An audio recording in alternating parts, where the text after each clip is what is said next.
Autonomy is here today. That's not on the come. It's happening today. Every single thing a warfighter touches is obsolete before they get it. The technology in your iPhone is way more advanced than most of the guidance systems in a missile. The lines between science fiction and our national reality is being blurred at a speed faster than the Pentagon can track it. We're entering an age where the success of the warfighter in the future will be more driven by the software developed today than the hardware developed 20 years ago. My guest today doesn't just look for startups, but he looks for those that fit into the realm of plausible science fiction, technologies that seem impossible at the moment, but are ultimately going to be inevitable. We talk about the 6.9-year failure loop of the DoD, why the current system is deleting obsolete technology to our warfighters, and what it takes to actually scale a startup from its infancy to a player in national defense. This is the Venture Victory podcast, and I hope you enjoy our conversation today with guest Matt Bigge. Has there ever been a better time to talk about space than literally right now? SpaceX, its IPO, and the impact on humanity, the impact on war, et cetera. And so really pumped to get Matt's perspective on all these great topics of the day. So Matt, welcome. Great to have you on board. Thanks for having me, Tim. It's a pleasure to be here. Thank you. Well, I always like to do a quick intro, Matt, because not everybody's heard of my guests. And let's rock and roll. Matt Bigge, you're a partner at Crosslink Capital, where you focus on investments across national security, cybersecurity, enterprise infrastructure, industrial technology, and what you described as plausible science fiction, which I'm guessing if you write a check to a company, it's plausible, or you're just a crazy investor. But I do want to get your definition on that, Matt. Crosslink Capital manages over $3.4 billion in assets and has completed 50 plus exits, including 17 IPOs. And they invest primarily at the seed and Series A stages. Before Crosslink, you were CEO and co-founder of Strategic Social Holdings, which was acquired by Constellus Group in 2014, and you've been a venture partner at Paladin Capital. After getting out of the military seems to be a theme for VCs with a lot of my guests these days, but after getting out of the military, you co-founded Milcom Technologies, where you helped commercialize more than $2 billion of defense-funded R&D, leading to the creation of more than 10 venture-backed companies. And then, of course, it's an overall theme. Over the course of your career, you've operated at the intersection of venture capital, national security, and frontier technology. Some of your investment successes have included Verodin, which was acquired by FireEye, great company, Cloud Shield, acquired by SAIC, Narus, acquired by Boeing, and ArcSight, acquired by HP, and Mesh Networks, acquired by Motorola. Obviously, these companies were pretty valuable. The big guys seem to acquire them up. Today, your work increasingly focuses on technologies reshaping global security, which include AI, autonomous systems, next generation defense platforms, and the rapidly evolving commercial space economy. A couple other interesting things. You're the original board member of the Silicon Valley Defense Group, which, as I understand, is an organization that seeks to align a community of people, capital, and ideas to help ensure that allied democracies retain a durable techno-security advantage. And that does lead into the SpaceX discussion for sure, some of the conflicts we're seeing around the world and how war in general is changing at a rapid pace. And then you've also served with the Honor Foundation, which helps to support special ops veterans as they transition into private sector leadership roles. A quick couple notes. Matt served as an U.S. Army infantry officer in the 10th Mountain Division, where he earned airborne and ranger qualifications. And of course, if that's not enough, Matt has a couple no-name degrees, like an MBA from Harvard and a BS in international politics from Georgetown. I don't know, maybe you'll have an honorary PhD thrown in there from MIT one of these days.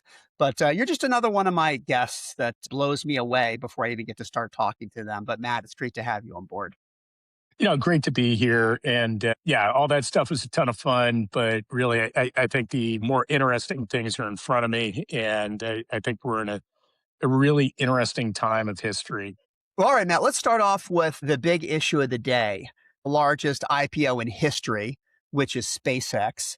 And if there ever a time to talk, as we mentioned earlier, about plausible science fiction, it would be right now. So what is plausible science fiction? And is SpaceX, in a way, the definition of it?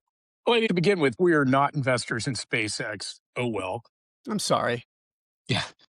But they defined a capability that historically was uniquely controlled by governments. And by prying that into the private sector and enabling repeatable, predictable launch capabilities, that fundamentally alters the economics of putting things in orbit. And when you think about, what has historically been a relatively, durable advantage to the national security of the United States and the Western world, it's been our ability to have eyes in the sky, sensing capabilities from, various orbital slots that have enabled everything from geospatial imaging to analytics to communications and targeting. And that was a pretty good 50-year run for the United States and its allies. But the world's changing, and the change in launch economics that SpaceX was a pioneer in, that really opens up the aperture with respect to new capabilities being put in space and beyond.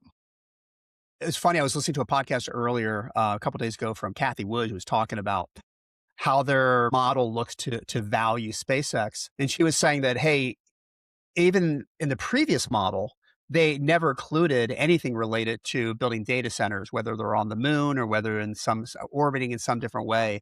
And there's so many new things that are forthcoming. And the first thing I thought about, well, everybody talks about SpaceX in terms of this vision of humanity being a multi-planetary species and so on, the big Star Trek vision. But the other thing that came into my mind, because the story besides SpaceX, the geopolitical story, is what's happening in Iran and what's happening over in Europe with Russia, obviously, and Ukraine, and how that is changing communication through a satellite network and what the implications is, since these devices will soon be autonomous. What do you think the impact is going to be long term on national defense? Like I said, I'm not a SpaceX investor, and I'm Hmm. not an expert on any of their technology or what they're doing on a go forward basis. I think when you look at the future of national security from a US perspective or the future of warfare from a global perspective, autonomy is here today. That's not on the come. It's happening today. And, some of that does rely on, orbital capabilities, but honestly, the vast majority of it does not. And I think that's really a key point to understand that, when you look at the future of warfare, back when I wore a uniform, it was on the ground kinetic communications. Yes, you'd use satellites to communicate a bit, but really it was more about what flew and what either drove or walked on the ground and what kind of indirect fire support you could have. And, and that was the nature of warfare in the, from World War II forward. I think things changed a little bit with the global war on terror post 9/11. And, I think there was a fundamental shift in the way dollars were allocated to national security post 9/11 that is driving a lot of what we're seeing, both in terms of warfighter capability, but also in terms of the non-traditional, the rise of non-traditional providers to the national security economy in the United States, Europe, and elsewhere around the world. And that fundamental shift was taking what historically had been material investment in long-term technical capabilities that would over time enable the warfighter and shifting into real-time operational requirements from a budgeting standpoint. So as a result, you saw the percentage of R&D dollars go, as a total in terms of the total spend by the Department of Defense now war drop precipitously because we had to focus on the threats that were, threatening our country. And what we've seen over the last decade is the private sector understanding that underinvestment in the long-term technical capabilities and making those investments from the private sector rather than from the Department of War. And where we've seen that most acutely is in the rise of these non-traditional technology companies, defense tech, national security tech, things along, whatever you want to call it. And that has corresponded to a recognition in the equity markets that these novel capabilities and the companies that provide them are, number one, enduring. And number two, they build long-term equity value that is based on technology, not based on incumbency. When you look at the consolidation that occurred within the traditional primes back in the early and mid 90s, that consolidation created a lot of economic efficiency in that market for those companies. But it also stifled a lot of innovation as their internal research and development budgets used to be in double digits as a percentage of revenue. Now they're in low single digits. And because they're very focused on, winning contracts and managing those programs. With the rise of the introduction of novel technology to the warfighter, we have technology companies which are now and should continue to be valued as technology companies participating in the national security economy, which is why you see a lot of these companies that are now generating material revenue from the national security economy, whether it's a company like Crossbow Systems that we're investors in, or Anduril, or any number of others. And so that to me is a really exciting part of this. And it's exciting both in terms of the investment potential and the gains that we can generate for our limited partners, but it's also exciting as a veteran and somebody who's spent most of his life focused on our nation's national security.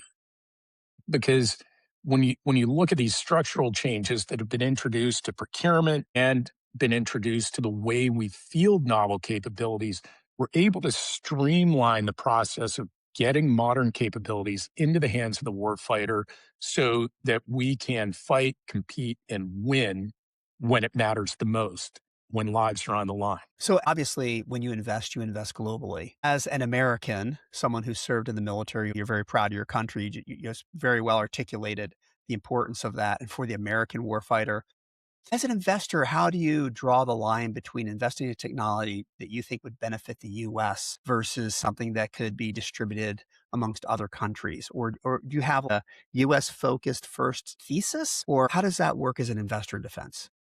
As I think about our, national security investing thesis, we only invest in the United States, a little bit in Canada as well. We do not invest in Europe or anywhere else in the world. Okay. So we are, we invest very, very early stage. And with my personal experience, I've found that proximity matters with very, very early stage companies. Most of my investments begin somewhere between inception and seed.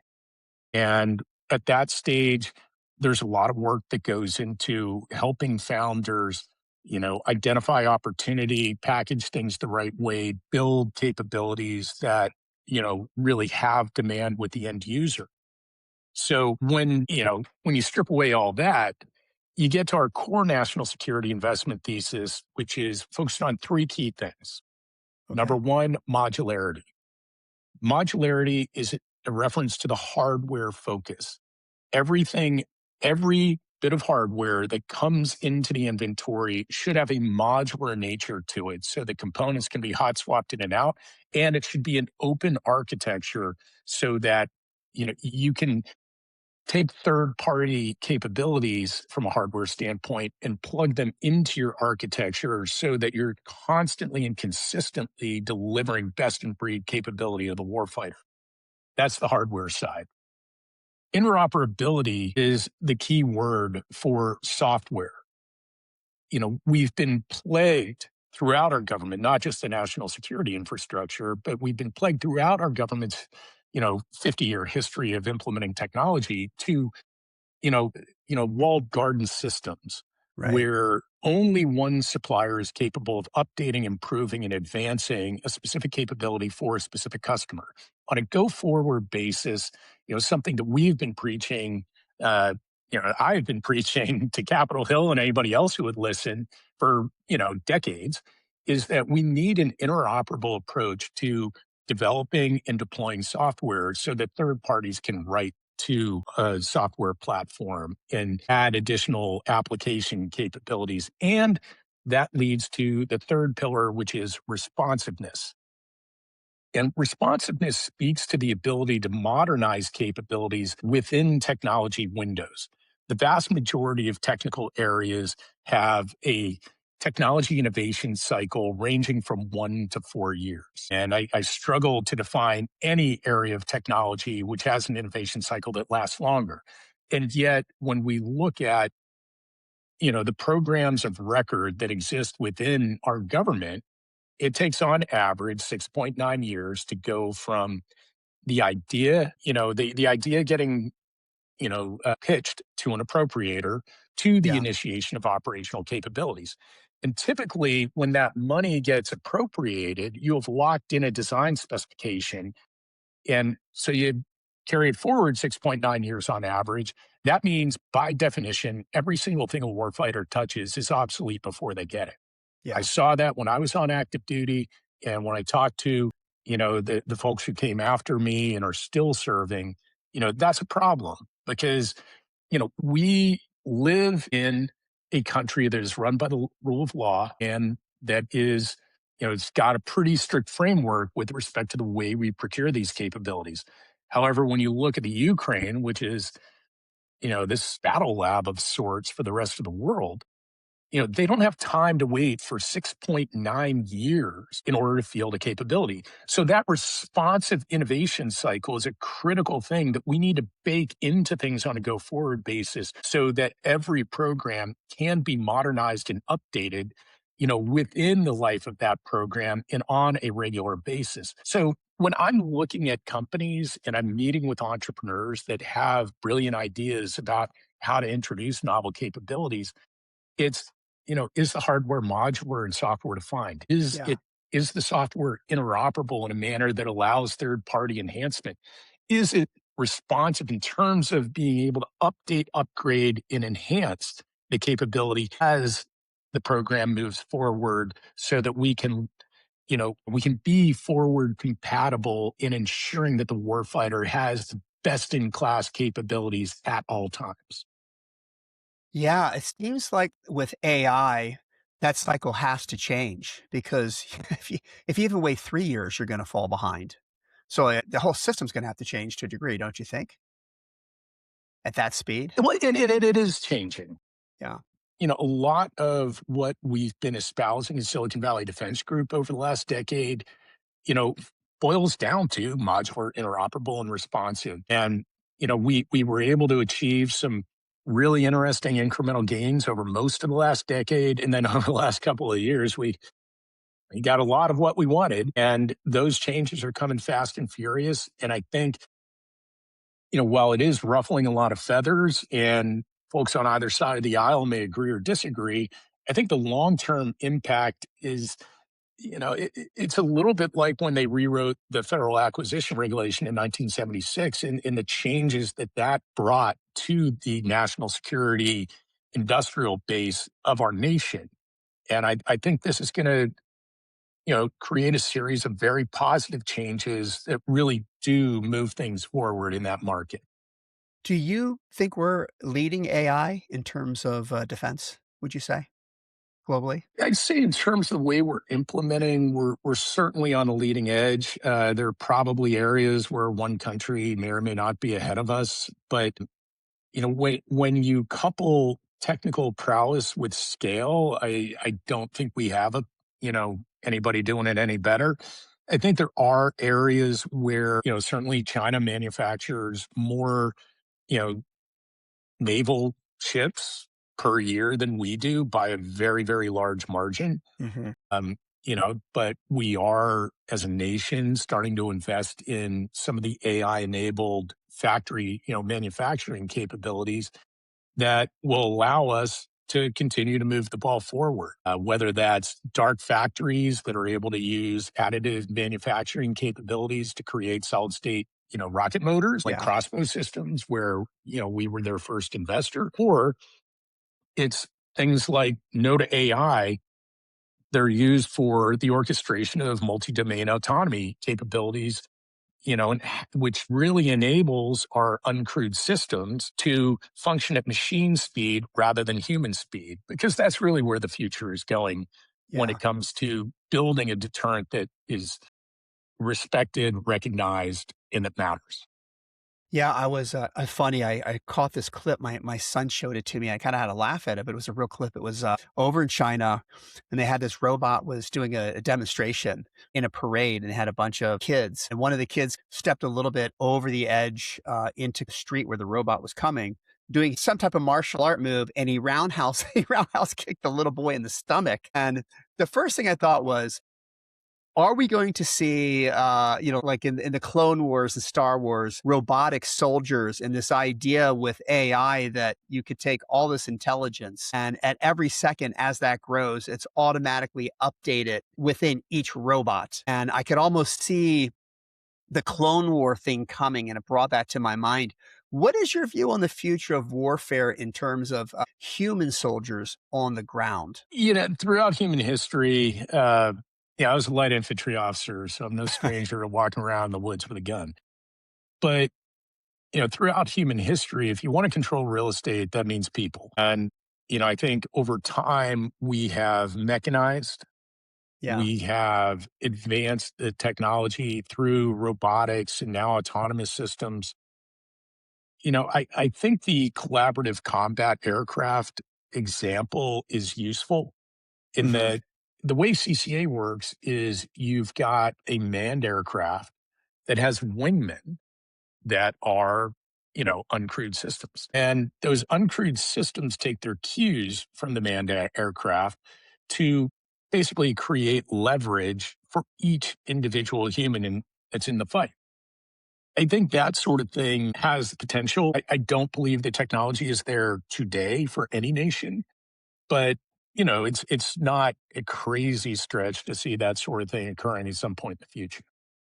what excites you the most about investment in defense technology these days? Because there's so many different areas. We started off by talking a little bit about space, and that harkens back to this idea of the Reagan Star Wars shield and lasers will come from the sky. One thing I've learned is you can't say no to anything, right? If you can think of it, it probably can become a reality one day. So as someone that looks at this all day long and you're putting the dollars behind it, what are the areas that you find most exciting and why? Well, I think we have a long way to go on autonomy. I think that's an investment area where the full ecosystem of capabilities, there's just a lot more to develop, refine, build scale around, deploy, build tactics and doctrine around it.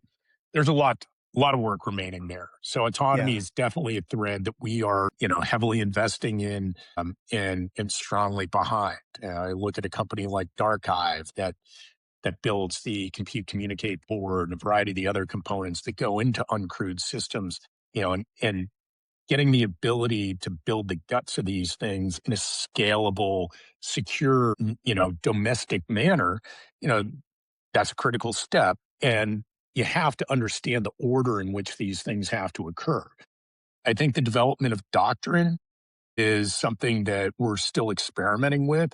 Everything that's going on in the Ukraine is materially instructive, but the Ukraine is a relatively small theater of battle relative to some of the other theaters where we have concerns around the world. And understanding how to scale these capabilities requires the development of doctrine, number one. And then number two, the operational, support requirements underneath that doctrine, and then the tactical execution underneath that. So when you think about the future of military operations, similar to the past, you will have tactical considerations, operational considerations, and then strategic considerations. I think right now we're doing a reasonable job of defining the strategic considerations, but there's still a lot of work to be done, both operationally and tactically. To me, that's one of the reasons why I believe that, number one, it's a great investment thesis and great investment area of focus. But more important, I think it's something that will endure for, at least my professional career, Hmm. where we've got, a decade plus of innovation that'll be required if we're really going to meet the demands and the opportunities of building a true deterrent in a modern context. Doing Series A investing in these type of, I guess, military infrastructure projects, how do you look at that? Because obviously so many of these, unless it's just pure software, will ultimately require a lot of investment capital long term, particularly when you're integrating. The software has always been the easy part, right? The mechanized device that has to be created, integrated. It can't go obsolete. You're only as strong as your weakest link, and it requires massive amounts of capital to set up manufacturing plants to do this. So when you're looking at a Series A investment, because I know that's what you do, what's the process for going through that? I mean, honestly, I try to invest as close to founding as possible. To me, by Series A, you're probably, you're probably late to the game from the way I look at things.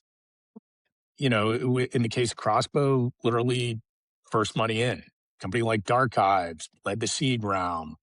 Yeah. Noda, there was two people when we invested. I think Argo Space had six people, maybe eight. Wow. And so being that early to me is important given, the way you just explained the potential capital intensity. That said, my last company I ran, we didn't raise any outside capital. We had to figure it out on our own, and we built a decent sized business. When I look at Crossbow, they flew their first rocket on $8 million of paid in capital. So there are capital efficient ways to build these companies. But, Crossbow's well into nine figures of revenue on, a fraction of the last round of some of these, names that are more popular in the press. And so I think if you really understand how the US national security infrastructure works, and you understand how to blend equity and debt capabilities, you can get to material scale without raising billions and billions of dollars. Now, I think there are benefits to raising capital at scale along those lines. You can certainly, use capital as a way to enhance your ability to compete and win and go to market and be more aggressive. That said, I feel pretty good about the way our portfolio has scaled into tens, if not hundreds of millions of dollars of revenue with the Department of War, uh, despite raising what by modern standards are relatively modest amounts of capital. When you, but I think you make an interesting point about the software. I think all the software engineers out there are cringing, but the reality is that the technology in your iPhone is way more advanced than most of the guidance systems in a missile. When you Really? think about the gimbals and the MEMS and, the various AI capabilities, a lot of the long pole in the tent now has more to do with physical scale. And so the ability to not only manufacture at scale, but implement modern software defined AI enabled manufacturing capabilities that lead to cost effective scale with appropriate unit economics so that we're not bankrupting the taxpayer and, building things in a manner that's consistent with, material scale and the flexibility that enables adaptability. So when you're looking at investing in some of these folks, are they super young or have they been around a while? They understand how to work through the DoD. I mean, if you're going to sell something to the government, to the military, having a firm understanding of how you break into that very complicated, very bureaucratic market is important. I mean, we've done many searches for people where DoD experience was like a critical factor because you can have the greatest product in the world, but if you don't know how to navigate those waters, you can spend years and years never getting anywhere. When you look at these founders and you said you come in so early, it could be a team of two, could be a team of six. What is the topography of those people like in their experience in order to be able to make an investment that could make its way into our national defense? So when I'm evaluating a founder or a founding team, I want to be able to see this is and this is not a defense thing. This is just a venture capital thing, in my opinion. They have to be able to sell their product. If they don't know how to sell their product, they're never going to be able to teach someone else to do it. They need to be able to sell their vision so that they can attract and retain the people who will build and ultimately sell their product. And they need to be able to sell their stock certificates so that they can raise the capital to fund number one and number two. Yeah. And, you know, generally that does correlate with experience, but Of not course. always. I've had founders who are very, very young that have gone on to do great and wondrous things and build companies of consequence. But generally, they tend to be folks, like Robert Carlyle at Argo Space, who spent 8 years at SpaceX, working on the National Security Launch Program, working on a variety of other programs. So he deeply understands how the federal government appropriates and allocates capital to modern capabilities. He also has a deep understanding of where there are gaps in the capabilities that are relevant to in space logistics, remote proximity operations, offensive and defensive capabilities in orbit.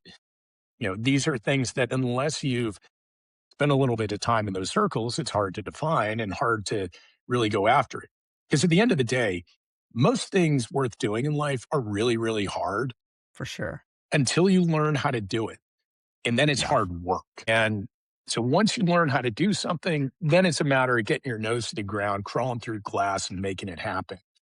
And so you need to have somebody young enough that they're willing to do that, but they've got a few years of experience to know, how to do it. So let me ask you, from the perspective of a would-be entrepreneur, what makes a truly great early stage board member investor? I don't mean their vision of the future, but what makes them like a really great partner? Having done so many executive searches on early stage companies, there's great investors that act as activists and open up their Rolodex. And actually, it's like they're a second employee trying to help you get distribution, trying to help you solve these problems. And there's others, I don't want to call it the dumb capital model, but they write the check and they're there for the board meetings and they talk strategy. But early on, when you have a team of 4 or 5, I mean, it's live or die, and a great board member can really help you get to that next great milestone or funding round. So in your eyes, because you've been both, right? And you're a guy that's been, as you said, hunting out in the woods, you've seen it from the ground floor up. What makes a really great board member? If you were starting a company yourself and you were 30 years old and you're looking around and you've got Matt and John and Bob to pick, who would you go with and why? Well, for me, I never am going to be able to tell an entrepreneur, you need to do this, that, and the other specifically. All right. Yeah. That said, I've been alive a while, so I know a lot of what not to do. I've Yeah. made a lot of mistakes and I've also had a little bit of success. And to me, it's really about helping entrepreneurs learn vicariously rather than empirically. Because ultimately, the CEO of the company is the one who needs to run the company. If you got a venture capitalist run the company from the board, like just shut it down, go away. Yeah. Yeah. So to me, it's about learning vicariously. If I watched my older brother put his hand on the stove and get burned, well, I know I don't need to do that. All right. He learned empirically. I learned vicariously. Learning vicariously is way less painful. Yeah. And I think that having a board member that can help you learn at an accelerated rate vicariously has a lot of merit. There are things you just got to do yourself. But for the most part, I think a board member who really is more of a coach and mentor Yeah. is somebody that helps at the earliest stages a lot more than somebody who's going to come in and write your slides for you or because if you can't sell that first early customer, like you're not doing something that's repeatable, let alone scalable. Yeah. Like ultimately, entrepreneurs have to really run with their business, and that's something where there's a fine line between helping and hurting a company. Yeah.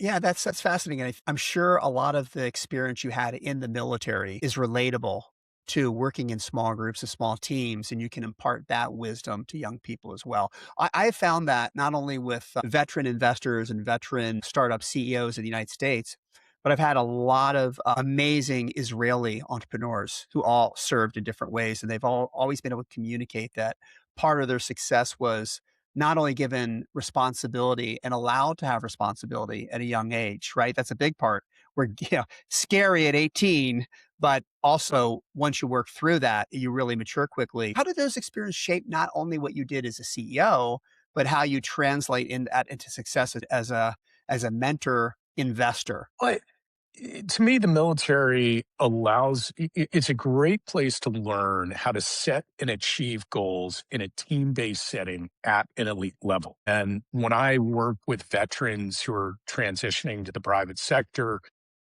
they're going from a lifestyle, because being in the military is not a job, it's a lifestyle because it's 24/7. And going from that to the private sector where people do these crazy things like take vacations and have weekends and all that other noise. Don't show up on time. Can't quite Yeah, do I that on the mean, mission. yeah, humans are going to go be human sometimes, and that's okay. But really understanding how to set and achieve goals in a team-based setting at an elite level in a chaotic environment, that describes what you often see, in a military context. It Yeah. also describes 100% of being in an early stage business. And so that to me is why veterans are, I think, very well suited for building novel capabilities into businesses. I think you also see that from athletes. So if you look at college athletes, For they sure. do have a higher earning. The NCAA actually just released a study about how, college athletes generally out earn their non athlete counterparts. And it's not because they're, running faster in corporate America. It's because they've been a part of teams. They understand how to set and achieve goals in a team based setting at an elite level under less than well defined circumstances. Where, and to me, that's just such a critical skill set. And when I work with veterans in transition, you sit down with a former Green Beret or a SEAL or a guy from Ranger Regiment, and they think, all right, I'm pretty good at kicking indoors. What am I going to, what job do I qualify for? And it's like, nah, the key skill here is building winning teams. And that's something you just spent your entire life doing. And that is something that everybody on earth should want, every day from every single member of their team. Yeah, I've always talked about high level collegiate athletes being great. They work in groups. You have to adjust on the fly. They're statistically oriented around measuring themselves. They're competitive. They take coaching very well because they've been, and criticism very well, right? Because a great athlete's criticized all through their career, and you have to have somewhat of a thick skin.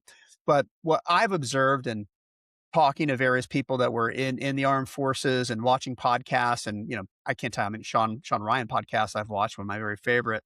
This idea of agility and adaptability being a core thing, and you do see this in early stage.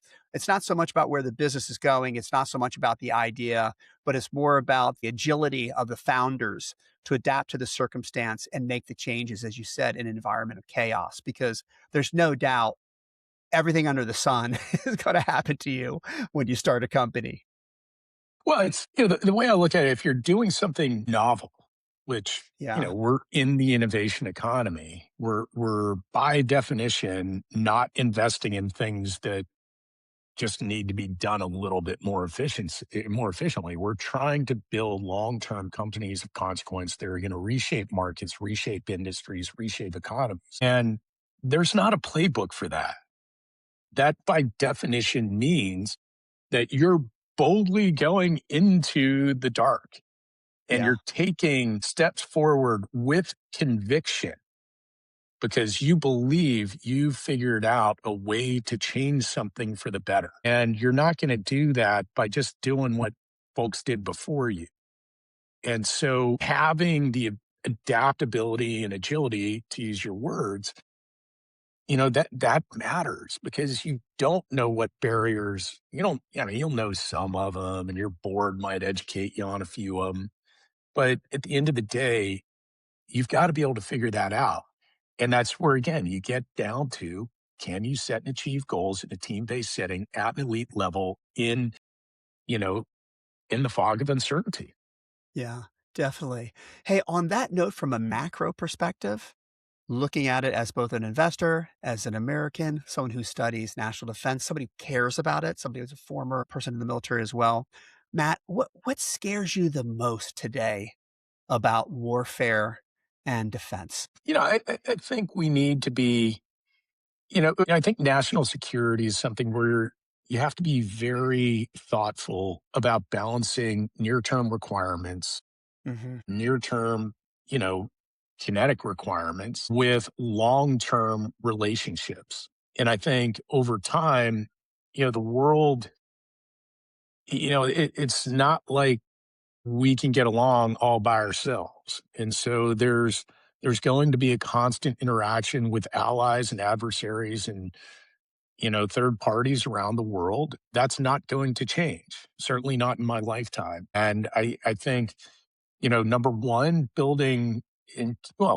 maintaining and continuing to enhance our national security is really a function of continuing to build a credible, capable deterrent that will keep our nation safe, maintain the safety and security of our economy and our citizens. So when I think about the future, those are some of the key pillars and considerations that we as a nation, I think, have done a reasonable job of historically. And, I think on a go forward basis, that goes into a lot of the thinking about why we're taking certain actions and why Hmm. we're not taking others.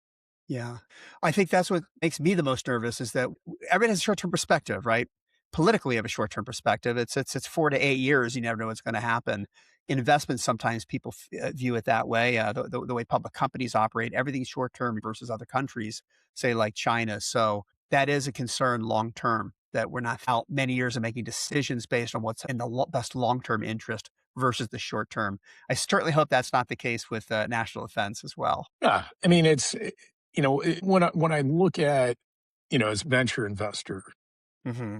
the one thing I know is someone who's a very early stage investor is the economy in which I'm making an investment is not going to be the economy in which I exit an investment.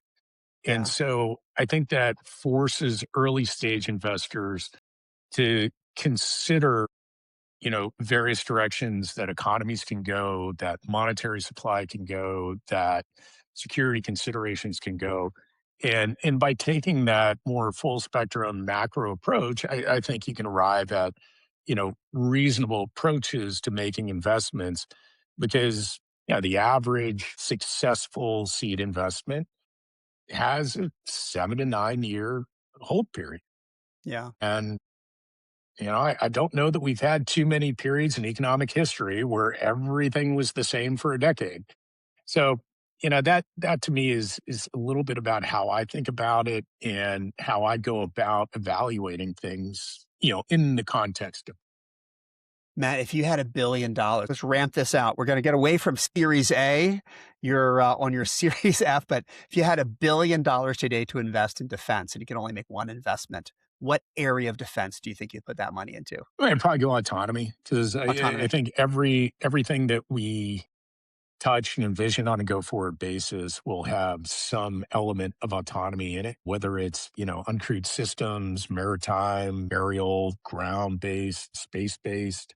Yeah. I think those are all things. And even when you think about, super long term, the non earthbound economy, you know, well, humans aren't doing all of that.